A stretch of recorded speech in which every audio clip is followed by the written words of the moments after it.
alhamdulillah alladzi faradal hajja wal umrata liman istata'a ilaihi sabila. Asyhadu an la ilaha illallah wahdahu la syarika lah wa asyhadu anna Muhammadan abduhu wa rasuluh. Allahumma salli wa sallim wa barik ala hadzal nabiyil karim Sayyidina Muhammadin wa ala alihi wa ashabihi wa tabi'in wa man tabi'ahum bi ihsanin ila yaumiddin, amma ba'd. Al-mukarramun, para alim, para ulama, para asatir yang mohon maaf tidak saya sebutkan satu persatu, kanan kiri saya ini adalah orang-orang tua saya dan para asatir kita, guru-guru kita semua. Bapak-bapak, ibu-ibu sekalian, para hujjat, para tokoh, baik tokoh agama, tokoh masyarakat, tokoh pemuda, bapak kadus, terkhusus adalah calon tamu Allah, sahibul bait. Mudah-mudahan kita semua selalu dalam lindungan Allah Subhanahu wa Ta'ala. Amin. Bersyukur kepada Allah pada malam hari ini kita semua masih diberikan kesempatan oleh Allah untuk melangkahkan kaki kita, mengayunkan tangan kita, bisa menghadiri dalam acara walimatus safar atau tasyakuran atas berangkatnya menunaikan ibadah umroh saudari kita, yaitu Ina Asniati. Mudah-mudahan kita semua selalu dan senantiasa mendapatkan ridho dari Allah Subhanahu wa Ta'ala. Amin ya rabbal alamin. Shalawat teriring salam semoga senantiasa tercurahkan kepada baginda Rasulullah Muhammad sallallahu alaihi wasallam yang telah menjadikan suri teladan yang baik bagi kita. Kita berharap mudah-mudahan kita semua kelak di yaumil mahsyar mendapatkan syafaatul uzma, pertolongan yang agung dari Nabi kita Muhammad sallallahu alaihi wasallam. Amin ya rabbal alamin. Bapak Ibu yang saya hormati, saya banggakan, wabil khusus calon tamu Allah. Pada malam hari ini kita semua duduk di tempat ini tentu ingin memberikan doa restu kepada saudara kita, ibunda kita, Ibu Asmiati, yang insya Allah tanggal 24 September ini akan berangkat ke Tanah Suci Mekah dan Madinah sebagai tamu Allah untuk menunaikan ibadah umroh. Umroh merupakan kewajiban bagi kita umat Islam. Karena itulah Allah sandingkan umroh ini dengan haji. Dalam Al-Quran Allah firmankan, A'udzubillahi minasyaitonirrajim, wa atimmul hajja wal umrata lillah. Sempurnakan hajimu itu semata-mata, umroh dan hajimu itu karena Allah Subhanahu wa Ta'ala. Artinya oleh Allah dikasih tahu kepada kita umatnya baginda Rasul, sempurnakan kalian ketika kalian menunaikan ibadah haji dengan manasik haji kalian. Begitu juga sempurnakan ibadah umroh kalian ketika kalian menunaikan ibadah umroh. Tapi kalau haji selalu identik dengan umroh. Kalau umroh tidak identik dengan haji. Makanya dalam haji itu ada 3 nama. Yang pertama disebut dengan pelaksanaannya haji ifrad, yang kedua haji tamattu, dan yang ketiga adalah haji qiran. Ini identik dengan umrah. Kenapa? Karena setiap orang yang menunaikan ibadah haji pasti melaksanakan ibadah umrah. Maka disebutlah yaitu haji ifrad, haji tamattu, dan haji qiran. Karena yang namanya haji ifrad mengedepankan ihram umrah, ihram haji terlebih dahulu, baru ihram umrah. Kalau haji tamattu mengedepankan ihram hajinya terlebih dahulu, baru ihram umrah. Kalau qiran bersamaan. Nah, rata-rata jemaah haji Indonesia ini ngambil yang namanya haji tamattu. Karena itulah harus bayar dam, yaitu menyembelih seekor kambing di tanah suci Mekah, bukan di Lombok. Nah, karena itulah Bapak Ibu sekalian, disebut oleh Allah dalam Al-Quran juga, Al-Hajju Ashhurun Ma'lumat. Haji ini yaitu pada bulan-bulan tertentu. Artinya Al-Hajju Arafah, yang namanya haji ketika wukuf di padang Arafah. Ini saya uraikan dulu masalah haji, nanti baru ke umroh. Nah, kalau umroh kapan saja, tidak tertentu bulannya. Kapan saja Allah takdirkan kita bisa menunaikan ibadah umroh, tinggal berangkat. Tidak menunggu bulan Dzulhijjah. Tapi kalau haji khusus di bulan Dzulhijjah, tepatnya pada tanggal 9 Dzulhijjah yang disebut Al-Hajju Arafah, yaitu haji ketika wukuf tanggal 9 Dzulhijjah tersebut di padang Arafah. Nah, kalau umroh kapan saja Allah berikan rizki kepada kita berangkat. Contoh, sekarang sudah masuk bulan Rabiul Awal. Ibunda Asmiyati akan berangkat bulan Rabiul Awal. Bahkan setelah kemarin selesai menunaikan ibadah haji, baru dibuka kembali pemberangkatan umroh. Artinya tidak ada waktu, kapan saja mau menunaikan ibadah umroh silakan. Cuman kan yang menjadi pertanyaan bagi kita, kan harus ada syarat. Orang itu bisa berangkat menunaikan ibadah umroh, syarat mutlaknya 3. Yang pertama adalah niat. Insya Allah kita semua sudah berniat. Tidak ada umat Islam ini yang tidak berniat untuk menunaikan ibadah umroh. Pastinya. Kalau belum berniat dari sekarang, ayo kita niat dengan ikhlas, mohon kepada Allah bahwasanya kita ingin dan akan menunaikan ibadah umroh. Yang kedua syaratnya adalah sehat jasmani dan rohani. Dan yang ketiga, nah ini yang paling esensial ini. Ini apa kalau bahasa kata orang Inggris, kepeng? Iya. Si kepeng, si mami, si fulus. Ini kalau 3 hal ini dimiliki, baru contoh Ibu Asmiyati berangkat. Tapi kalau tidak dimiliki salah satu dari 3 ini, sampai botak sediawan, udah botak sediawan lagi. Sampai kapanpun nggak berangkat. Contoh, kita semua punya niat.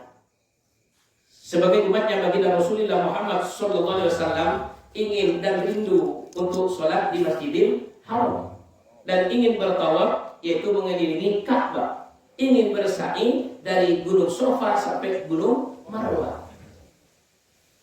Kita semua ini pastinya umat Islam. Sebab apa? Setiap hari kita sholat, usolli fardhul isya'i seperti tadi, yang jadi imam atau yang jadi makmum mustaqbilal qiblat itu, mustaqbilal qiblat, menghadap ke kiblat, ke Ka'bah. Tapi menghadapnya ghanan, hanya prasangka. Kenapa? Enggak terlihat itu Ka'bahnya. Iya, terhalang. Tapi kalau sudah sampai di Mekah, yaitu ainan mubasyaratan, langsung menghadap ke Ka'bah di depan mata kita. Yang selama ini kita jauh. Tapi ketika sudah berangkat menunaikan ibadah umroh, apalagi ibadah haji, sudah di depan mata ainan, secara langsung kita melihat Ka'bah. Nah, syarat ini kalau salah satu nggak dimiliki, saya nggak berangkat. Niat sekarang sudah ada, jasmani rohani sehat, kepeng di Arab. Bukan dengan ngomong, boro-boro mau ke Mekah, mau ke perayaan aja nggak bisa. Sepeda motornya habis bensinnya. Iya, buat beli 1 liter 12.000 di Arab juga berangkat. Apalagi sampai 35 juta ke Mekah. Nah, niat ada, jasmani rohani sehat, tapi kalau nggak ada ongkos, tidak berangkat Bapak Ibu. Sekarang niat ada, uang banyak, jangankan cuma 35 juta, Mau yang VIP sampai 50 juta juga bisa. Tapi maaf, jasmaninya sakit, stroke, berangkat enggak? Enggak berangkat. Sekarang jasmaninya sehat, rohaninya sakit, juga berangkat enggak? Enggak juga kan? Nah sekarang jasmani rohani sehat, kepeng arak, niat kagak ada mau berangkat umroh. Oh, untuk beli Fortuner 600 juta mah ada. Tapi untuk 35 juta berangkat umroh untuk ibadah kepada Allah enggak punya niat, sehingga juga enggak berangkat. Nah kalau niat ada, jasmani rohani sehat, ongkos ada, takdir menyertai kita nasib, maka berangkat seperti Ibu Asmiati. Mudah-mudahan kita juga ikut nantinya, amin. Amin. Ya Rabbal alamin. Karena Bapak Ibu, luar biasa ibadah di tanah suci Mekah dan Madinah tersebut. Kalau orang umroh sama dengan orang haji. Kalau orang haji itu yaitu gelombang pertama langsung ke Madinah. Kalau umroh ini rata-rata langsung ke Madinah. Walaupun turunnya pesawatnya di Jeddah, tapi naik bis ke Madinah. Itu jangka waktu 4-5 jam. Begitu sampai di Madinah, check-in, masuk ke hotel, tidak ada pekerjaan yang wajib. Hanya saja yang wajib itu adalah sholat yang 5 waktu. Nah, ketika sudah sampai di Madinah, perbanyak ibadah di Masjid Nabawi. Bahkan kalau yang haji atau umroh yang ngambil jangka waktunya agak panjang sampai 16 hari atau 20 hari sampai 30 hari, ya dapat arba'in di Masjid Nabawi, yaitu 40 waktu sholat di Masjid Nabawi. Kenapa Bapak Ibu kita ngejar seperti itu? Nabi yang menyampaikan, sholatan fi masjidi hadza khairun min alfi sholatin fi ma siwa illal masjidal haram. Satu waktu sholat fardu ataupun satu waktu sholat sunnah, qobliyah, ba'diyah, tahajud, duha, awabin, tasbih, dan lain sebagainya. Satu waktu, apalagi waktu yang wajib. Satu waktu sholat di masjidku ini, di Masjid Nabawi ini, kata Nabi, khairun min alfi sholatin, lebih baik ketimbang sholat 1000 kali lipat dibandingkan dengan masjid-masjid yang lain. Satu waktu. Coba, lebih baik ketimbang 1000 waktu di masjid-masjid yang lain. Bukan berarti kita nggak di sini ini nggak sholat di masjid. Karena kalau kita nggak nyampe ke Mekah, nggak nyampe ke Madinah, ya sholat di Lombok, di Masjid Lombok. Tapi kalau kita sudah sampai di sana, satu waktu saja sudah lebih baik ketimbang 1000 kali lipat ketimbang masjid-masjid yang lain. Illal Masjidil Haram, kecuali Masjidil Haram. Kalau Masjidil Haram, pahalanya bahkan lebih baik, khairun min mi'ati alfin, yaitu daripada 100.000 kali lipat ketimbang masjid-masjid yang lain. Coba Bapak Ibu sayang kalau seandainya sudah sampai di Mekah, sampai di Madinah, enggak sholat di Masjidil Haram atau sholat di Masjid Nabawi. Makanya di situ kita jaga betul waktu yang diberikan oleh Allah, karena belum tentu kita tahun depan kita sampai lagi. Belum tentu 10 tahun kita sampai lagi. Kecuali Allah berikan yang namanya rizki kepada kita marrot wa ba'da marrot, kembali lagi, terus dan terus akan sampai di Mekah dan di Madinah. Saya Pak Bu, maaf, dan hadas bin nikmah, bicara nikmat yang diberikan oleh Allah. Paspor sudah habis 3 dari 2012. Artinya saking penuhnya distempel di Mekah, itu di Jeddah, di Madinah, sampai 3 paspor saya habis. Tapi apakah saya tidak kangen sekarang, rindu ke Mekah dan ke Madinah Bapak Ibu? Kalau seandainya ada orang yang ngajak, saya pasti ikut. Maka aja belum ada yang ngajak ini. Tuhan kita yang ngajak nanti, amin. Iya. Ya namanya juga umroh kosasi ini. umroh ongkos tetap dikasih. Atau umroh abidin atas biaya dinas. Apapun bentuknya, inilah makanya perbanyak yang namanya yaitu sholat di Masjid Nabawi. Jangan kita males sholat di hotel. Ya Allah, kalau di Lombok maaf kita nggak pernah tahajud di sana. Jam 3 kita bangun, kita datang ke Masjid Nabawi. Kenapa? Satu, tahajud malam itu sama dengan bahkan lebih baik ketimbang 1000 kali lipat dibandingkan masjid yang lain. Subhanallah, kapan lagi Pak? Belum lagi di Masjid Nabawi itu ada satu tempat yang disebut dengan Raudhah. Yang tertulis sekarang itu di Raudhah tersebut, ma baina mimbari wa baiti raudhatun min riyadil jannah. Di antara apa-apa yang ada di antara rumahku dan mimbarku ini, kata Nabi, terletak satu taman yang disebut dengan taman-taman surganya Allah Subhanahu wa ta'ala. Dan barang siapa yang pernah menginjakkan kakinya di Raudhah tersebut dalam rangka beribadah kepada Allah Subhanahu wa ta'ala, minimal sholat sunnah 2 rakaat, sholat sunnah mutlak, nanti di hari kiamat diharamkan jasad orang tersebut dibakar oleh api neraka. Itu saking mulianya yang namanya Raudhah. Geser ke samping Raudhah itu ada makam baginda Rasulullah Muhammad atau kuburan baginda Rasulullah Muhammad sallallahu alaihi wasallam. Yang dulu itu adalah rumahnya baginda Rasul. Sekarang dijadikan, yaitu ketika Nabi wafat meninggal dunia, dimakamkan di dalam rumahnya yang sekarang jadi makam beliau. Kita berziarah kepada baginda Rasul dengan kita ucapkan assalamu alayka ya Rasulullah, assalamu alayka ya Nabi Allah, assalamu alayka ya Habibullah. Sebab apa kata Nabi Pak Bu? Man zarani ba'da wafati faka'annama zarani fi hayati. Barang siapa yang berziarah kepadaku walaupun aku sudah meninggal dunia, sama halnya orang itu berziarah kepadaku waktu aku masih hidup. Dan kalau berziarah kepadaku waktu aku masih hidup, apalagi waktu aku walaupun sudah meninggal dunia, apalagi waktu hidupku, berarti orang itu cinta kepadaku.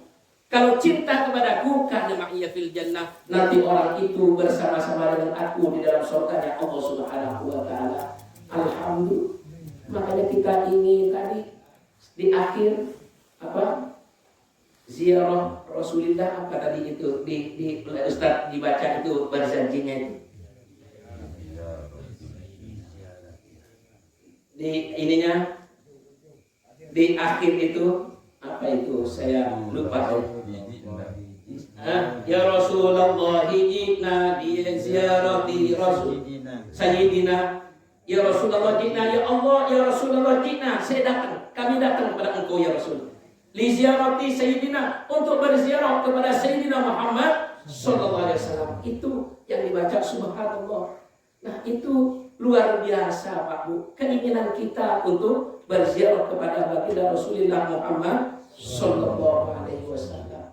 Kita di Indonesia aja, di Lombok kadang-kadang dibela-belain untuk ziarah ke makam para wali, ya kan, apalagi ke makam baginda Rasulullah Muhammad sallallahu alaihi wasallam. Yang pasti kata Nabi tersebut, man ahabbani, barang siapa yang cinta kepadaku, karena ma'iyya fil jannah, orang itu nanti bersama-sama dengan aku di dalam surganya Allah Subhanahu wa ta'ala. Baru di sampingnya ada makamnya Sayyidina Abu Bakar As-Siddiq, Sayyidina Umar bin Khattab. Langsung keluar dari Masjid Nabawi itu ada pemakaman Baqi namanya. Di situ ada putra-putri baginda Rasul, termasuk di situ ada Sayyidina Utsman bin Affan. Bahkan 10.000 sahabat Nabi itu dikuburkan di pemakaman Baqi tersebut. Makanya kita juga ingin berziarah ke makam baginda Rasul dan makam-makam yaitu para sahabat-sahabat Nabi yang mereka ini mendatangkan ridho dan diridhoi oleh Allah Subhanahu wa ta'ala, yang pastinya sudah dijamin untuk masuk ke dalam surganya Allah Subhanahu wa ta'ala. Baru setelah itu menuju ke Mekah. Untuk apa? Nah, inilah yang disebut yaitu pelaksanaan ritual umrohnya atau yang disebut dengan manasik umroh. Bagaimana caranya? Dari Madinah sudah mandi besar sebagai sunnah. Kemudian bagi laki-laki hanya berpakaian 2 helai kain yang disebut dengan kain ihram. Yang satu disarungkan, yang satu lagi untuk menutupi badan yang di atas. Peci imamah udah gak berlaku lagi kalau sudah pakai pakaian ihram. Maaf, sampai celana dalam udah gak boleh dipakai. Yang berjahit-jahit tidak boleh dipakai kecuali aksesoris seperti jam tangan yang terdiri dari kulit, tidak apa-apa. Bahkan sepatu pun juga udah gak dipakai lagi. Pakai sendal yang terbuka atasnya kaki kita ini. Bahkan yang tadinya kita pakai wangi-wangian, ketika sudah pakai pakaian ihram dan kemudian sudah berniat, sudah tidak boleh lagi untuk pakaian berwangi-wangian. Nah, disitulah berangkat ke Mekah dan singgah dulu di Masjid Bir Ali namanya, aslinya namanya Dzul Khulaifah. Disitulah sholat sunnah ihram 2 rakaat, kemudian naik ke bis bersama-sama dengan jemaah yang lain, baru di situ dipandu untuk berniat dengan labbaik Allahumma umratan. Artinya, ya Allah kami datang, ya Allah memenuhi panggilanmu, ya Allah, dengan menunaikan ibadah umroh. Nah, disitulah sudah tidak boleh lagi apa-apa yang dilarang ketika sudah pakai pakaian ihram. Seperti menikah, bersetubuh, bertengkar, mohon mencabut atau memetik pohon, itu sudah tidak boleh. Karena itu merupakan larangan. Yang ada kita hanya berzikir kepada Allah diawali dengan talbiyah, yaitu labbaik Allahumma labbaik labbaik la syarika laka labbaik innal hamda wan ni'mata laka wal mulk la syarika. Perjalanannya dari Madinah ke Mekah itu mencapai 4-5 jam baru sampai di Mekah. Begitu sampai di Mekah, check-in lagi ke hotel. Nah, yang tidak punya air wudhu ngambil air wudhu, yang mau buang hajat silakan, dan kemudian berangkat menuju Masjidil Haram. Begitu sampai di Masjidil Haram, sholat sunnah terlebih dahulu untuk melaksanakan ibadah, yaitu yang namanya tawaf. Nah, disitulah ada lampu hijau. Setelah sholat itu dipandu bahwasanya dari lampu hijau itu yang dilakukan sebenarnya oleh baginda Rasul karena tidak muskil zaman dulu, yaitu langsung mengecup Hajar Aswad. Tapi kalau sekarang sulit. Paling tidak memegang yaitu Hajar Aswad dengan tangannya. Untuk saat ini juga sulit. Karena saking padatnya yang namanya manusia untuk melaksanakan ibadah umroh. Yang dilakukan saat ini yaitu dengan kita Bismillah tawakkaltu 'ala Allah la haula wa la quwwata illa billahil 'aliyyil 'azim. Allahu akbar, Allahu akbar, Allahu akbar walillahil hamd dengan dada. Artinya menyampaikan bahwasanya saya sudah mau mulai untuk bertawaf. Kemudian dikecup tangan kita. Niscaya kita mengecup Hajar Aswad. Di situ ada lampu hijau, baru keliling. Namanya tawaf, ngelilingi Ka'bah. Ka'bah itu ada di sebelah pundak kiri kita. Tidak ada bacaan-bacaan yang wajib, hanya saja ada yang dipandu, atau kalau kita tidak ada yang mandu atau tidak dengar yang dipandu oleh, karena di sana nggak boleh pakai pengeras suara. Kalau di dalam Masjidil Haram itu hanya sekenceng-kencengnya mulut kita itu. Tapi karena banyak yang baca, kadang travel.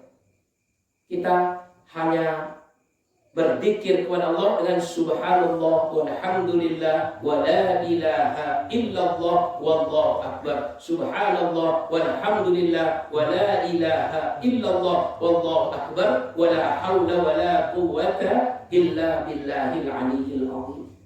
Sampai di rukun yamani baru kita berdoa bermunajat kepada Allah dengan Rabbana atina fid dunya hasanah wa fil akhirati hasanah wa qina adzabannar wa adkhilna jannata ma'al abrar ya aziz ya ghaffar ya rabbal alamin. Sampai 7 kali. Selesai 7 kali keliling Ka'bah atau tawaf, baru di situ kita bermunajat kepada Allah setara dengan multazam. Multazam itu tempat antara pintu Ka'bah dan Hajar Aswad. Tapi nggak bisa di depan. Kenapa? Penuh sesak dengan manusia. Bisanya di belakang agak mojok. Biarin mojok juga. Yang penting kita berdoa. Kenapa? Tempat yang paling diijabah di dunia ini adalah multazam. Kata Allah, kalau seandainya hambaku meminta di multazam ini tidak aku kabulkan, aku malu kepada hambaku itu. Makanya kita minta kepada Allah dengan berdoa apa saja yang diinginkan, terutama untuk urusan akhirat juga dan urusan dunia. Yang penting jangan minta kawin lagi aja di sana. Ya silahkan mau minta kawin lagi juga tidak apa-apa. Ya namanya sunnatullah bagi laki-laki, kalau marani malik sampai 4. Tapi wa in khiftum alla ta'dilu fa wahidah, kalau takut tidak adil cukup seke. Kalau kayak katuan saya ini, saudara-saudara saya ini semuanya insya Allah orang-orang yang takwa. Takut sama istri tua. Seke ada kan jatian. Iya, kemana-mana diikuti. Sini tadi ikut. Subhanallah. Baru setelah itu sholat sunnah setara yaitu makom Ibrahim. Makom Ibrahim itu bukan makam. Tempatnya dulu yaitu Nabi Ibrahim membangun Ka'bah. Zaman dulu belum ada tangga. Allah berikan mukjizat kepada Nabi Ibrahim, yaitu begitu menginjakkan kakinya untuk membangun, naik dengan sendirinya. Nah sekarang masih itu ada, yaitu namanya makom Ibrahim, disunnahkan untuk sholat sunnah 2 rakaat. Baru sebenarnya juga ke Hijr Ismail cuma agak sulit, maka langsung menunaikan yaitu yang namanya sa'i. Sampai di Bukit Sofa, di situ kita mulai innas sofa wal marwata min sya'airillah faman hajjal baita aw i'tamara fala junaha alaihi ay yatawafa bihima faman tatawwa khairan fa innallaha syakirun alim. Itu baru jalan dari Gunung Sofa menuju Gunung Marwah. Di situ ada lampu hijau untuk laki-laki disunnahkan. Begitu sampai di lampu hijau itu dekat dengan Gunung Sofa, yaitu jalannya lari-lari kecil. Lari kecil, ya lari kecil. Jangan kenceng-kenceng larinya, lari kecil. Seakan-akan kita ini riyo, yaitu olahraga. Nah, dengan bacaan khusus di situ Rabbighfir warham wa'fu wa takarram wa tajawaz innaka ta'lamu ma la na'lam innaka Allahul azim akram. Baru setelah lampu hijau lagi jalan biasa lagi sampai menuju Gunung Marwah. Dari Gunung Marwah sudah 1 tuh. Balik lagi ke Sofa 2, dari Sofa ke Marwah 3, seterusnya sampai 7 kali, berakhir di Gunung Marwah. Baru di situ kita tahallul. Tahallul itu artinya mencukur rambut minimal 3 helai rambut. Tapi disunahkannya minta ditahallulkan kepada orang yang sudah tahallul. Jangan yang sebelum tahallul mencukur kita. Karena banyak orang Indonesia sana, Bapak sudah selesai ini tahallulnya, sudah, tolong tahallulkan saya. Baru ketika kita sudah tahallul, saudara-saudara kita ini, rombongan-rombongan kita ini kita tahallulin. Baik laki-laki ataupun perempuan. Minimal bagi perempuan digunting 3 helai, tapi lebih pastinya. Bagi laki-laki disunahkan setelah tahallul di situ, yaitu dicukur botak. Cukur botak itu bagi laki-laki. Setelah itu berdoa, bermunajat kepada Allah, selesai yang namanya ibadah umroh. Nah disitulah nanti akan ada umroh kedua dari travel biasanya. Bahkan kalau mau umroh tiap hari boleh, asalkan pakai ongkos sendiri, bukan travel lagi yang menanggung. Karena harus keluar dari tanah haram, yaitu ke mikot namanya di Tan'im atau Ji'ronah. Nah, tapi yang dekat ke Tan'im hanya 10 rial. Kalau ke Tan'im pulang pergi yaitu 20 rial. 10 riyal itu 40.000. Pulang pergi berarti 80.000. Tapi jangan di sana jangan mikir-mikir. Oh 80.000 sayang. Ya kapan kita mau umroh lagi? Belum tentu kita. Karena yang wajib umroh pertama itu, yang kedua, ketiga, seterusnya boleh dibadalkan untuk orang tua yang sudah meninggal dunia. Siapa orang-orang yang dicintai setelah meninggal dunia boleh dibadalkan umrohnya kepada orang yang sudah meninggal dunia. Makanya disebut dengan umroh badal.